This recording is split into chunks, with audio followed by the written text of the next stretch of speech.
What do you think of people that say rock and roll is just going around in ever-decreasing circles and stuff? What I'm saying is there is no rock and roll today, hardly outside our band. What there is a lot of people making pop music, trying to make a lot of money and have careers.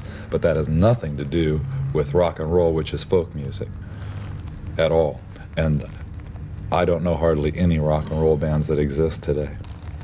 It's not dead, it's just resting, I guess. It's just that people call something rock and roll that isn't rock and roll. You know, rock music, I'm aware there is something called rock music, but it's, you know, a pathetic thing compared to rock and roll. I mean, rock and roll is much more than just music, you know.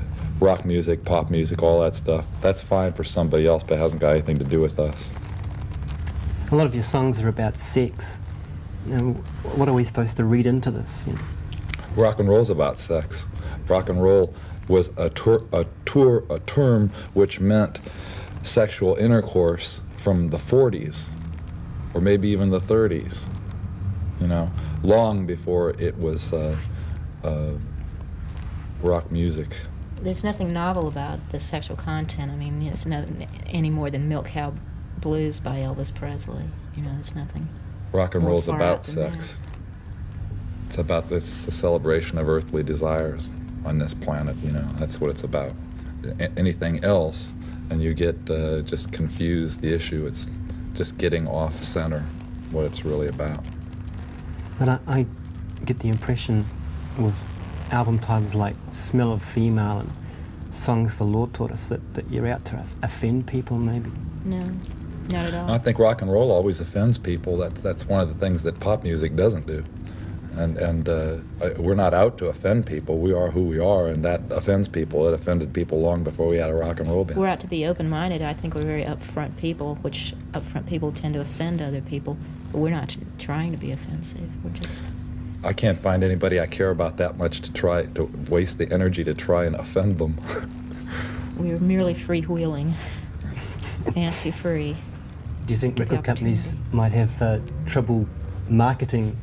Not at all. No. No, I don't think so at all. Elvis has been doing great. You know, like we've you know most of the people, most of the record companies in America, for instance, and talked to them all, and they all seem to have this idea of how they would want to market us, like it's some kind of a strange thing that has to be marketed exactly right.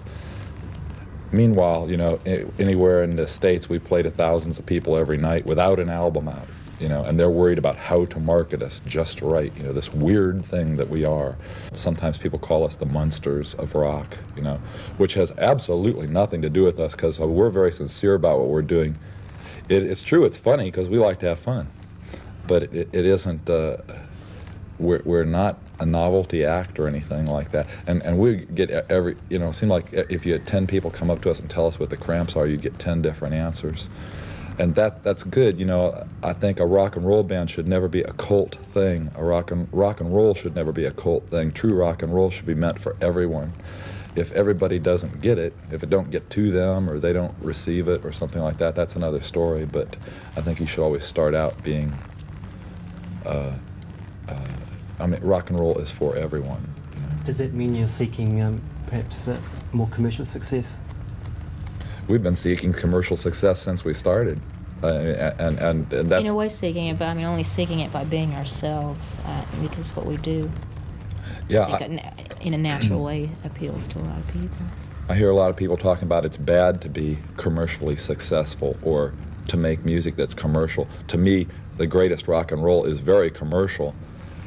If the rest of the world don't understand that, that's their problem. I know it is, because it doesn't take anything to understand it or enjoy it. It's just pure, it's the closest thing to just pure energy. You know, it's... Well, Lux, Ivy, thanks very much. That's great. Thank you. Hi, this is Lux Interior of the Cramps. Hi, this is Poison Ivy of the Cramps. And we're here to tell you that we're going to be on... Radio with Pictures. Radio with Radio Pictures with Dick Driver. Well, I was trying to remember Dick Driver. I couldn't remember that, and then some reason I was going to say Movie with Pictures because we've been talking about movie. This week. But it's Radio with Pictures. With Pictures.